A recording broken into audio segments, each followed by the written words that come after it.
नमः श्रीवर्धमानाय निर्धूतकलिलात्मने शालोकानां त्रिलोकानां यद्विद्यादर्पणायते नमो अरिहन्ताणं नमो सिद्धाणं नमो वैदेह्याणं नमो वज्रायाणं नमो लोये सब्बिसाहुणं। पंच परमेष्ठी भगवान की अनंत अनंत सिद्ध परमेष्ठी भगवान के 1000 देवादिदेव शांतिनाथ भगवान के आचार्य भगवान समंतभद्र स्वामी के आचार्य भगवान विद्यासागर जी महाराज के आचार्य भगवान विशुद्ध सागर जी महाराज के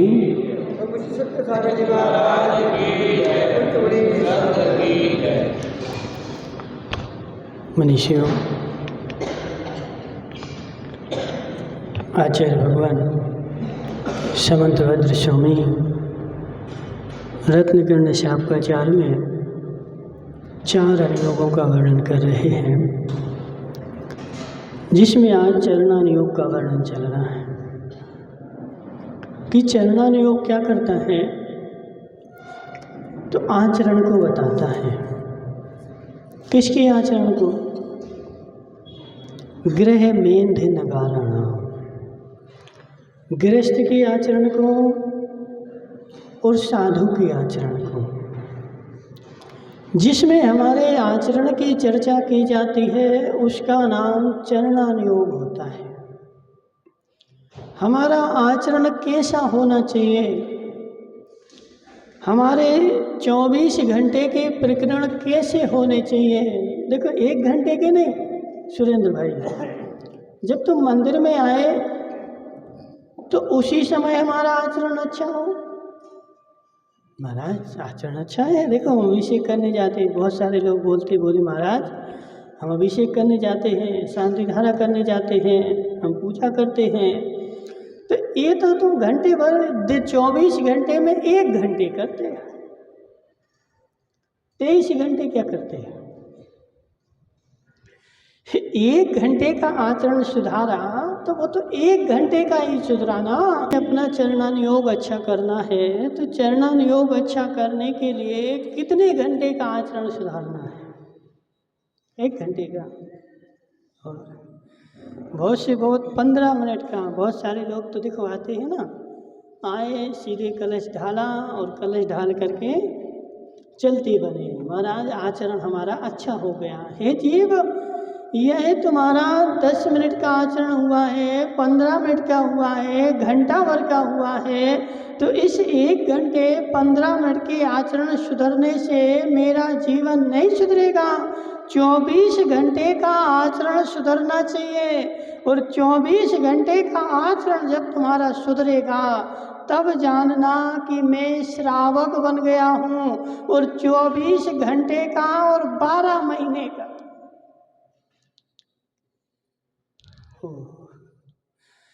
24 घंटे का धनपाल जी, 24 घंटे का और 12 महीने का एक शेर भी गृहस्थ बना, शेर भी श्रावक बना, तो उसने कितने घंटे के लिए मांस का त्याग किया बताओ। शेर श्रावक बना ना, कौन सा शेर? महावीर भगवान का पूर्व भव का जीव, जिस भव में उसने सम्यक दर्शन प्राप्त किया, तो कौन से भव में सम्यक दर्शन प्राप्त किया? तो शेर के भव में किया। और कब किया? तो जब वह एक हिरण को मार के खा रहा था। और जब हिरण को मार के खा रहा था तो 2 चारण रिद्धिधारी मुनिराज आकाश मार्ग से नीचे उतरे और उससे बोले कि हे वनराज, तू कर क्या रहा है? जय प्रकाश जी, जब बुरा काम कर रहा था उसी समय उसको सुधारना है, मंदिर में नहीं सुधारना। मंदिर में तो अच्छा काम कर रहा, अभिषेक कर रहा है। जब तू दुकान पे बैठा है और दुकान पर बैठे बैठे एक ग्राहक को ठग रहा है, तो उस समय तुझसे बोलना है कि हे जीव क्या कर रहा है। जब शेर मांस खा रहा था तो चारण रिद्धिधारी मुनिराज आ गए और मुनिराज ने उनसे बोला कि हे जीव, अपना आचरण सुधार। तेरा भाव मांस खाने के लिए नहीं है, तेरा भाव महावीर बनने के लिए है, भगवान बनने के लिए है। तो ऐसे हे जयप्रकाश, तेरा भाव दुकानदारी चलाने के लिए नहीं है, किसके लिए है? और वास्तव में देखो, क्या नाम उसका, दीपक भाई, ये जो मनुष्य का भाव हमें मिलता है, ये मनुष्य का भाव जो है ये सीजन है। हमारे जीवन में एक सीजन आता ना महाराज, अभी तो सीजन का समय है, अभी कहाँ मंदिर, अभी तो शादियों का सीजन चल रहा है, अभी हमें समय नहीं है। क्यों नहीं है समय? हे जीव, 12 महीने में देखो, चतुर्मास में तो फ्री रहते, कर लिया हमने खूब धर्म, लेकिन अभी तो शादियों का सीजन है, 1 मिनट की भी हमें फुर्सत नहीं है। तो ऐसे 84 लाख योनियों में सुरेंद्र की अम्मा, 84 लाख योनियों में ये मनुष्य पर्याय और जैन कुल और दिगंबर आमनाए, ये 84 लाख योनियों का सबसे बड़ा सीजन है। काय के लिए? काय के लिए? हे जीव, या तो इसमें कर्मों को काट लो या इसमें कर्मों को बांध लो, दोनों का सीजन है।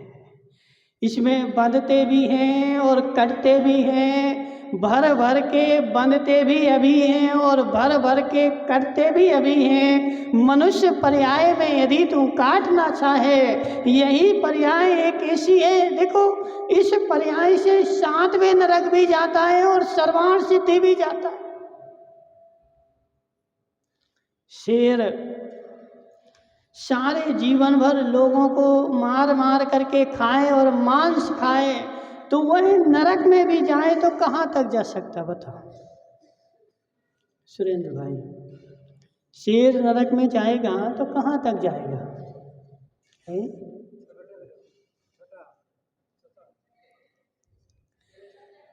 शेर नरक में जाए तो कौन से नरक तक जाए? बोलो सुरेंद्र की मौसी, सुरेंद्र की अम्मा। दीपक भाई, एक शेर है जो खूब खूंखार है, उसने सारे जीवन भर क्रोध मान माया लोभ चारों कसाएं करी और लोगों को खूब सताया, और अब वह मर गया और अधिक से अधिक जितना पाप वो बांध सकता था उसने बांधा, तो बांध करके कौन से नरक तक जाए? इन अम्मा से पूछो जी, कुर्सी पे बैठी, 5वें तक, 6वें में नहीं जाएगा। हे जीव, कितना खूंखार शेर हो, कितना मांस खाता हो, और नरक में अधिक से अधिक जाए तो 5वें नरक के नीचे नहीं जा सकता, और 5वें नरक में सारे शेर जाए ये भी जरूरी नहीं। संसार में जितने शेर हैं दादाजी, ये तो सब देखो, ये तो जरूरी है कि जितने शेर हैं वो सब मांस ही खाते हैं। रोटी तो कोई शेर देखा है अच्छा जो रोटी खाता हो? है वो अपवाद कथन है, और एक ही दिन खाई थी, रोज थोड़ी खाई है जी। वो तो एक खिला दी, कोई देव आ गए और चमत्कार हो गया। चमत्कार अलग चीज होती है और एक स्वभाव अलग चीज होती है। तो संसार में कोई एक भी ऐसा शेर नहीं जो रोटी खाता हो, जलेबी खाता हो, दूध पीता हो। सारे शेर ही मांस खाते हैं। तो जब सारे शेर मांस खाते हैं तो सब शेर नरक में ही जाएंगे। जरूरी नहीं है मांस खाने वाला कोई शेर स्वर्ग भी जा सकता है, 12वें स्वर्ग तक जा सकता है। श्रावक के व्रत धारण कर ले तो श्रावक के व्रत धारण करके और 12वें स्वर्ग भी चला जाए। तो अब उस शेर ने मांस का त्याग किया, इसका मतलब क्या? शेर ने मांस का त्याग किया। यदि मनुष्य मांस का त्याग करे तो इतना पुण्य का बंधन नहीं हो, क्योंकि तुम्हारे पास दूसरी वस्तु खाने को है, लेकिन शेर के पास कोई दूसरी वस्तु नहीं, एक ही वस्तु है और वो मांस। और उसने मांस का त्याग कर दिया, मतलब उसने अपने जीवन का ही त्याग कर दिया। तो उस महावीर के जीव ने शेर की पर्याय में मांस का त्याग करके और सम्यक दर्शन को प्राप्त किया था। और लेकिन देखो जी, मनुष्य भाव तो जो है वह शेर भी 7वें नरक नहीं जा सकता, मनुष्य 7वें नरक भी जा सकता है। और शेर यदि ऊपर जाए तो 12वें स्वर्ग से ऊपर शेर नहीं जा सकता।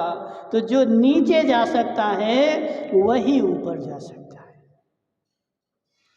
दीपक भाई, तुम्हें जो भाव मिला है ना, ये संसार का सबसे उत्कृष्ट भाव है। सोचा नहीं कभी? क्या कर रहे हैं धनपाल जी? 80 साल के हो गए। हे जीव, 80 साल के हो गए, 80 साल के हो गए और अब कोई ठिकाना नहीं है कि कितने साल और चलोगे। ऐसा होता है, रात में सोते हैं, सुबह उठते नहीं हैं। हमारे हाथ में जो भाव मिला है, माताओं बड़े गौर से समझना, ये 84 लाख योनियों का सबसे उत्कृष्ट है। किसी आदमी को मुंबई के चौराहे पर और ऐसी जगह दुकान मिल जाए जो सबसे ज़्यादा चलने वाली दुकान है मुंबई की, और वो दुकान मिल गई और पंकज भाई गया सो वहाँ कोयले की दुकान खोल ली। पंकज भाई होशियार हो तुम तो बहुत है। बांसवाड़ा के वो चौराहा है ना, बांसवाड़ा का सबसे अच्छा चौराहा कौन सा है? सबसे ज़्यादा दुकानें चलती हों, कौन सा है? गांधी मूर्ति। तो गांधी मूर्ति पे वो सोने की दुकानें हैं। तो पंकज भाई को गांधी मूर्ति पे दुकान मिल गई, लाख रुपया महीना। और पंकज भाई ने क्या किया, अच्छा लिया और कोयले की दुकान खोल के बैठ गए। होशियार हो कि नहीं? हे जीव, संसार का सबसे बड़ा मूर्ख मौके की दुकान मिले और मौके की दुकान में कोयला बेचे, सबसे बड़ा मूर्ख। तो ऐसे धनपाल जी, तुम्हारे लिए ये मौके की दुकान मिली। 84 लाख योनियों में देखो, बोधि दुर्लभ भावना पढ़ते ना, सबसे पहले तो निगोद से निकलना ही मुश्किल है। निगोद से स्थावर होना कठिन है, स्थावर से त्रस होना कठिन है, त्रस से पंचेंद्रिय होना कठिन है, पंचेंद्रिय में संगी होना कठिन है, संगी में भी गर्वज होना कठिन है, गर्वजों में मनुष्य होना कठिन है, और मनुष्य भी हो जाओ तो जैन कुल मिलना कठिन है, और जैन कुल मिल जाए तो दिगंबर जैन मिलना कठिन है, और दिगंबर जैन में फिर ऐसा धर्म का माहौल की जगह में हो जाए तो वो महान कठिन। इस देश में कितने सारे दिगंबर जैन हैं जिनको पता ही नहीं है कि धर्म होता क्या है, भगवान होते क्या हैं। ऐसे नगरों में उन्होंने जन्म लिया और तुम्हें तो सारी वस्तुएं मिल गई, और ऐसी अवस्था मिलने के बाद भी पंकज भाई, और तू क्या कर रहा है? तो तेल नमक बेच रहा है। हे जीव, हमसे अभागा संसार में कोई भी नहीं होगा। ये मनुष्य भवों का नाश करने के लिए मिला था, भवों को बढ़ाने के लिए नहीं मिला था। दीपक भाई समझ बात को, सारी उत्कृष्ट वस्तु तुझे मिल गई और इसके बाद भी तू काम नहीं करे तो सबसे बड़ा मूर्ख होगा। तुमने मंदिर बनाने की कोशिश करी, पैसा भी मिल गए, सब कुछ मिल गया और मंदिर नहीं बनाए तो सबसे बड़ा मूर्ख होगा। तो तुझे यह मनुष्य का भाव मिला था और भगवान बनने के लिए मिला था और तू भगवान नहीं बन करके और यहाँ संसार की गलियों में घूमता रहे तो तुझसे बड़ा मूर्ख। अब बताओ कमी कौन सी है सुरेंद्र भाई? भगवान बनने के लिए तुम्हारे पास कमी कौन सी है? एक आध चीज कम हो, हाथ नहीं हो, पैर नहीं हो, आंखें नहीं हो, कान नहीं हो, शरीर नहीं हो, कुछ नहीं हो, द्रव्य क्षेत्र काल भाव सारा तो मिला है। और अब ऐसे नहीं करेगा तो जहाँ सबसे ज़्यादा मुनाफा होती है घाटा भी वहीं सबसे ज़्यादा लगता है। अब पंकज भाई बांसवाड़ा के चौराहे पर और दुकान खोल के बैठा है कोयले की। अब तुम्हारा 1 लाख का कोयला बिके चाहे नहीं, लेकिन 1 लाख तो हमें तो फायदा ही नहीं हुआ। जब वो दुकान मालिक तुमसे किराया मांगने आए तो बोलना 1 लाख की तो बिक्री नहीं हुई। क्या बोलेगा वो? क्या बोलेगा? हमें नहीं मतलब तुम्हारा बिका कि नहीं बिका, हमारा तो 1 लाख रुपए किराया है तो वो तो तुम पहले चुकता करो और नहीं कर रहे तो दुकान खाली करो। तो ऐसे है जीव। ये मनुष्य भाव में दीपक भाई सबसे ज़्यादा पुण्य का बंध, सबसे ज़्यादा कर्मों का काटना कहाँ होता है? तो जहाँ तू बैठा है वहीं होता है। और सबसे ज़्यादा कर्मों का बंध और सबसे ज़्यादा पाप का बंध कहाँ होता है? तो यही होता है। सीजन है काहे का? अनंत भाव में सागरों में अनंत काल में ये 10-50 साल का हमारा सीजन आया है। काहे के लिए? कर्म काटना हो तो काट लो और बांधना हो तो बांध लो। और इस भाव के बांधे हुए कर्म कब तक नहीं करते?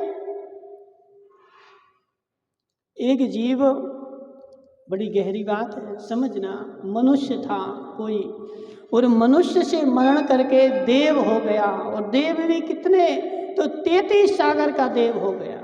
33 सागर में कुछ कम हो गए, ठीक है। तो वहाँ तक जा चला गया और वहाँ से आकर के यहाँ गर्भ में आया और गर्भ में आकर के 33 नहीं ले जाओ 32 ले जाओ, ठीक है। 1 सागर कम कर दो क्योंकि 33 सागर का फिर दूसरी बार जन्म नहीं लेगा, ठीक है। तो 32 सागर का था और यहाँ गर्भ में आया और गर्भ में आकर के और गर्भ में एक अंतर मूर्त रहा और मरण करके और पुनः देव बन गया। क्यों? अब उसने गर्भ में कौन से कर्म कर दिए? हे जीव, जब मनुष्य था और मनुष्य भाव में उसने कर्म जो अच्छे किए थे, अभी 33 सागर में वो कर्म कट नहीं पाए। कितने? 33 सागर में उसके वह सारे सुख नहीं हो पाए पूरे, तो अभी और सुख बचे थे तो फिर से जाकर के देव बन गया और वहाँ से आकर के और यहाँ आया और यहाँ आकर के मनुष्य बना। तो यहाँ भी सारी सुख सुविधा वाला मनुष्य बना और जाकर के मोक्ष चला गया। तो इस 50 साल की आयु में कितने कर्म बन सकते हैं? तो कोटा कोटि सागर के। कितने? कोटा कोटि सागर के। कोटा कोटि क्या होता है? 1 करोड़ में 1 करोड़ का गुणा करोगे तो 1 कोटा कोटि होगा। और ऐसे कोटा कोटि, एक नहीं, कोटा कोटि इंटू सागर, तो सागर कितने होते हैं? तो जितनी समुद्र में पानी की बूंदें हैं, समुद्र में पानी की बूंदें कितनी हैं? विनोद भाई आज गिन के आना, मुंबई जाना, मुंबई जाना, मुंबई में एक समुद्र है, उसमें गिनना कितनी पानी की बूंदें भरी हैं, गिन लोगे? जितने मुंबई के समुद्र में पानी की बूंदें हैं उतने 1000 साल का एक सागर होता है। और ऐसे कितने सागर? तो कोड़ा कोड़ी सागर के कर्म तू यहाँ बैठा बैठा बांध रहा है। और जब दुकान पर तूने किसी को ठगा था, किसी को मारने का प्लान बनाया था, तो एक समय में कोड़ा कोड़ी सागर के कर्म बंध गए थे।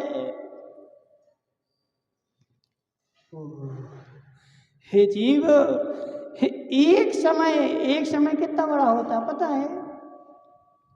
एक समय में कितने मिनट होते हैं विनोद भाई?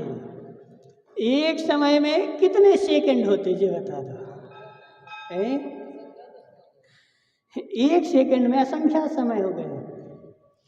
एक समय में सेकंड नहीं होते हैं, एक सेकंड में असंख्यात समय होते हैं। और एक समय में यह जीव अनंत काल के कर्मों को बांधता है। और यह सीजन कहाँ है? तो यह सीजन तुम्हारे मनुष्य भव में है। और वह सीजन में मैं हूँ कि एक एक समय में कोड़ा कोड़ी सागर के कर्मों को बांध रहा हूँ। और बांध करके फिर क्या करूँगा?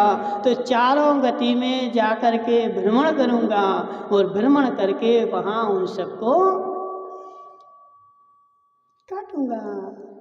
और ऐसे ही है, देखो समस्या ऐसे ही है। बेचारा क्या करता है कि जब कर्म खत्म होने को आते हैं तो मनुष्य भाव मिलता है। और मनुष्य भाव काहे के लिए मिला था? कि ये थोड़े से बच्चे ना, बहुत सारे लोग बोले मनुष्य भाव में मिल गए, मध्य लोक में आ गए, तो मध्य लोक से मोक्ष कितना दूर है? ये मूर्खों की भाषा है। मनुष्य भाव से मोक्ष कितना दूर? इतना दूर। 7 राजू नहीं है। मनुष्य भाव से मोक्ष कितना दूर? तो एक अंतर मुहूर्त की रास्ता, एक समय की रास्ता है, इतना सा दूर। यदि यहाँ से तू कर्म काट ले तो यहाँ से सीधे तू मोक्ष जा। और जाने के लिए कितना समय लगे? तो मात्र एक समय लगे। कितना दूर? एक समय की दूरी है। सर्वार्थ सिद्धि से यदि मोक्ष जाना हो तो सर्वार्थ सिद्धि से मोक्ष बहुत दूर है। लेकिन मनुष्य भाव से मोक्ष कितना दूर? तो इतना सा दूर। तो विनोद भाई तुम्हारे से मोक्ष कितना दूर है? इतना सा दूर। जाना है, जाना है, बोलो ना। तुमसे मोक्ष कितना दूर? इतना सा दूर। हम कहाँ तक आ गए? अब ऐसी कहानी कि एक आदमी बागीदौरा का था और बागीदौरा के आदमी को कहाँ जाना था? तो अहमदाबाद जाना था दवाई कराने के लिए। और यहाँ से चल दिया और हॉस्पिटल के गेट तक पहुँच गया। और गेट पे जाकर के उसने किसी से पूछा, बोले ये हॉस्पिटल कहाँ है? तो उसने बोला ये तो तुम पीछे छोड़े आए, 200 किलोमीटर पीछे। और खड़ा कहाँ था? हॉस्पिटल के गेट पे। बेचारे ने अपनी गाड़ी मोड़ी और मोड़ करके पुनः वापस आ गए अपने गांव में। और गांव में आया, बोले हॉस्पिटल तो मिली नहीं हमें। तो ऐसे है जीव, जहाँ तुझे दीपक भाई जाना है तू उसके गेट पे खड़ा है। अब बात ऐसी है कि अपनी गाड़ी का स्टीयरिंग तू मोड़ कहाँ रहा है, नरक की ओर ले जा रहा है कि त्रियंच की ओर ले जा रहा है। अभी जो तू खड़ा है वह मोक्ष महल के दरवाजे पे खड़ा है। नहीं हो विश्वास तो अपनी अम्मा से पूछ लेना आज घर जाके। कहाँ खड़े, कहाँ खड़े? मोक्ष महल के दरवाजे पे अभी हमारा अवस्थान है, खड़े हुए हैं। लेकिन समस्या क्या है कि मैं क्या करूँगा, अब महल में प्रवेश नहीं करूँगा, गाड़ी को उल्टी मोड़ करके और फिर पुनः संसार में घुमाऊंगा तो नरक में जाऊंगा, त्रियंच में जाऊंगा। तो ये समस्या ऐसे ही है कि मनुष्य भाव जो है इससे मोक्ष कितना इतना सा दूर है। लेकिन सही राह पे चले तो, और विपरीत राह पे चल दे तो सब जगह के रास्ते खुले हुए हैं। इसलिए हे जीव, मनुष्य भाव जो है वह मनुष्य भाव सीजन है। 84 लाख योनियों में सबसे उत्कृष्ट कोई वस्तु है, सबसे उत्कृष्ट कोई भाव है तो यह मनुष्य का दिगंबर जय नामनाय का जो भाव है यह सबसे उत्कृष्ट है और मुझे मिल चुका है। लेकिन कर क्या रहा हूँ, क्या कर रहे बता? महाराज अभिषेक कर लिया, हो गया हमारा काम। हे जीव, 10 मिनट 15 मिनट तो अभिषेक किया, लेकिन 23 घंटे क्या किया? 23 घंटे का आचरण सुधारा कि नहीं? बोलो। और 23 घंटे का आचरण नहीं सुधरे तो 1 घंटे का आचरण तुम्हारा बेकार है। 1 घंटे 15 मिनट तुम मंदिर में आए, ये मंदिर में आना तुम्हारा दवाई खाने के सदृश है। 1 गोली दवाई की खाती हो सुरेंद्र की अम्मा, तो 1 गोली खाई तो कितने घंटे तक आराम रहता है? सुबह खा ली तो कम से कम शाम तक तो आराम लगता है ना। तो इसे ये मैंने मंदिर में आए तो मंदिर में आना गोली खाने के सदृश है। ये आधे घंटे 15 मिनट की गोली खाई तो इसका आराम मुझे घर में 8 घंटे तो रहना चाहिए। उतने घंटे मुझे धर्म की प्रीति बनी रहनी चाहिए और नहीं बनी, इसका मतलब क्या है? दवाई असर नहीं कर रही। दवाई खाई लेकिन ठीक तो हुए, दर्द हो रहा था दीपक भाई, हाथ में दर्द हो रहा था और मेडिकल पे गए तो 1 गोली खा ली। तो गोली तो खा ली लेकिन उसका दिन भर असर तो रहना चाहिए और असर नहीं हो रहा, इसका मतलब क्या? बोलो ना, देखो तुम तो बोल सकते, मौन थोड़ी है तुम्हारा।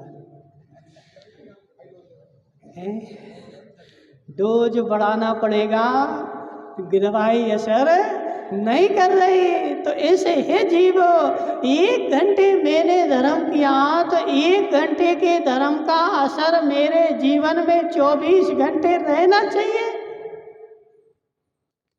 उसकी अनुभूति मेरे जीवन में आनी चाहिए और यदि उसकी अनुभूति नहीं आई, समझ बात को।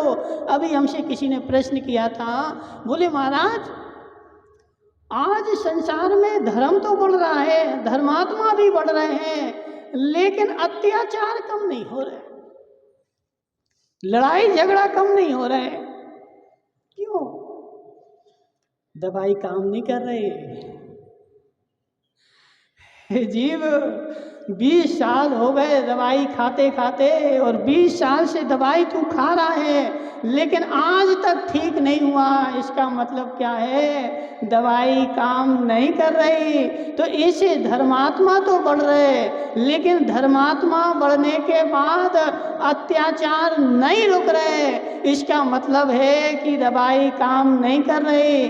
वह धर्म जो है तेरे अंदर में नहीं जा रहा है। अंदर में धर्म जा रहा होता तो नियम से अत्याचार कम होते, लूटपाट कम होती और जीवन में शांति आती। क्योंकि धर्म का फल क्या है? एक तुमने कॉम्बिफ्लेन गोली खाई ना, खाई किसी ने? उसका फल क्या है? कॉम्बिफ्लेन गोली खाने का फल क्या है? क्यों खाते हो? महाराज बुखार था और बुखार था तो कॉम्बिफ्लेन खाई, तो उसका फल है बुखार कम करना। तो धर्म की गोली का फल क्या है? बोलो माताओ, तुम लोग तो होशियार पढ़े लिखे हो ना। धर्म की गोली का फल क्या है? रत्नकरंड शापकाचार्य की 2 नंबर गाथा में लिखा है। नहीं बताओगे? यो धर्मम उत्तमे सुखे। धर्म का फल क्या है? तो धर्म का फल सुख है, शांति है। जो धर्म की गोली खाएगा उसके जीवन में सुख आएगा, शांति आएगी। और तूने धर्म की गोली खाई है और सुख और शांति तेरे जीवन में नहीं आया है, इसका मतलब है कि गोली जो है वो नकली कंपनी की थी, असली नहीं थी। क्योंकि धर्म का फल सीधा साधा है। क्या है? सुख आना चाहिए, शांति आनी चाहिए। और धर्म करते हुए मेरे जीवन में शांति नहीं आई तो अभी गोली का असर हुआ नहीं है। हे जीव, धर्म का फल सीधा सीधा सुख और शांति है। और जितनी जितनी शांति आए उतना उतना धर्म का फल, और जितनी जितनी अशांति आए उतना उतना अधर्म का। धर्मात्मा के जीवन में जी है ना 7 प्रतिमाधारी, 7 है ना तुम्हारी। हे जीव, धर्मात्मा को जिनसे जिनसे आगे बढ़ाया जाता है, 1 प्रतिमाधारी, 2 प्रतिमाधारी, 2 बार सामायिक करो, 2 बार स्वाध्याय करो और 2 बार प्रतिक्रमण करो, शांति से बैठो। 3 ले ली तो क्या हुआ? 3 बार करो। 4 ले ली और परिग्रह का त्याग करो। क्यों करो जी सब? जी सब करने का लक्ष्य क्या है, उद्देश्य क्या है? बोलो ना। जीवन में शांति आनी चाहिए, जीवन की भाग दौड़ कम होनी चाहिए। जब जीव 3 घंटे दिन में सामायिक करेगा तो 3 घंटे तो शांति से बैठेगा। आज तो 3 बार जब प्रतिक्रमण करेगा तो घंटा भर शांति से बैठेगा। 3 बार स्वाध्याय करेगा तो जीवन में शांति तो आएगी। धर्म की गोली खाने का मतलब क्या है? बोलो ना सुरेंद्र भाई, नहीं बताओगे? शांति मिलनी चाहिए, सुख मिलना चाहिए। तो जितनी जितनी गोली खाते जाओ उतना उतना मेरे जीवन में सुख और शांति आती जाए। तो समझना ये दवाई मेरी काम कर रही है। और शांति और सुख तो आए नहीं और गोली खाते जाओ तो समझना मेरी दवाई काम नहीं कर रही है। जरूर कहीं ना कहीं कोई गड़बड़ है। और हम क्या करते हैं? खोजने का प्रयास तो आज तक करते ही नहीं किया। कभी क्या? कोई गणित का मास्टर है? गणित का जी, गणित के मास्टर है। कौन सी क्लास की गणित पढ़ाते हैं? 10th की पढ़ाते हैं, 12th की पढ़ाते हैं। समझना। तुम्हारा नाम क्या है मार साहब? मुकेश मार साहब। मुकेश जी, तुमने क्या किया? 10वीं की गणित पढ़ाई तो 10वीं की गणित में सवाल अपन हल करते हैं तो पीछे उत्तरमाला भी होती है ना। तो तुमने एक सवाल हल करके देखा लेकिन उत्तर पीछे मिलाया तो नहीं मिल रहा था। अब क्या करोगे? देखो तुम कितने होशियार हो। मुकेश जी थे कितने होशियार, बोले महाराज जब मैंने गणित का सवाल हल किया तो उसके सही गलत का निर्णय कैसे होगा? तो पुस्तक के पीछे उत्तर पुस्तिका है, वह उत्तर बराबर आ जाए तो सवाल मेरा सही है, और यदि उत्तर बराबर नहीं आए तो मतलब क्या है? गलत है। तो मैं मिला करके विधि को सुधारूंगा और विधि को बदलूंगा, कहीं ना कहीं मैंने गड़बड़ करी है। तो इसे हे जीव, इस धर्म के सवाल को हल करने का उत्तर है शांति। और मैंने धर्म का सवाल हल किया, उत्तर मिलाओ, आगम में बोल रहे उत्तर मिलाओ, शांति आई कि नहीं? बोलो दीपक भाई, शांति आई कि नहीं? नहीं आई महाराज। हे जीव, विधि में कहीं तूने गड़बड़ करे है। लक्ष्मी आ गई, लक्ष्मी उत्तर नहीं है धर्म का, ठीक है ना? लक्ष्मी जो उत्तर है वह कर्म का उत्तर है, धर्म का उत्तर क्या है? शांति। तो मेरे जीवन में जितना जितना धर्म आता जाए उतनी शांति आती जाए, जितनी शांति आ गई उतना धर्म आया है, और शांति नहीं आई तो कहीं ना कहीं मेरी विधि जो है वो गड़बड़ है। उस विधि को देखो, विधि को टटोलो और अपनी विधि को सही करो, तो धर्म का उत्तर क्या आएगा? शांति आएगी। और हमारा विश्वास नहीं हो तो तुम तो शास्त्र उठा के देखो ना, नहीं मानो हमारी बात, हम नहीं बोलते हमारी बात मानो, तुम तो शास्त्र उठा के देखो ना। शांतिनाथ भगवान 6 खंड की चक्रवर्ती की विभूति को भोग रहे थे, एक दिन बैठे बोले 6 खंड की विभूति क्या नहीं मेरे पास, सब कुछ है लेकिन क्या नहीं है? तो शांति नहीं है। सब कुछ है, क्या नहीं है? शांति नहीं है। उन्होंने सब छोड़ दिया, सब छोड़ करके जंगल में गए, पेड़ के नीचे बैठे, अब उत्तर मिलाया, बोले अब शांति है कि नहीं? हाँ शांति है। अब मेरी विधि जो है वो सही है। यदि उत्तर सही आ जाए तो विधि सही है, और उत्तर सही नहीं आए तो मेरी विधि गलत है, और उसमें कहीं ना कहीं मैंने गड़बड़ कर दिया है। तो धर्म का उत्तर क्या है? शांति। दीपक भाई क्या है? शांति। तो जितनी जितनी शांति उतना उतना धर्म, और जितनी जितनी अशांति उतना उतना अधर्म। तो धर्म की गोली खाओ और शांति पाओ। बोली शांतिनाथ भगवान की।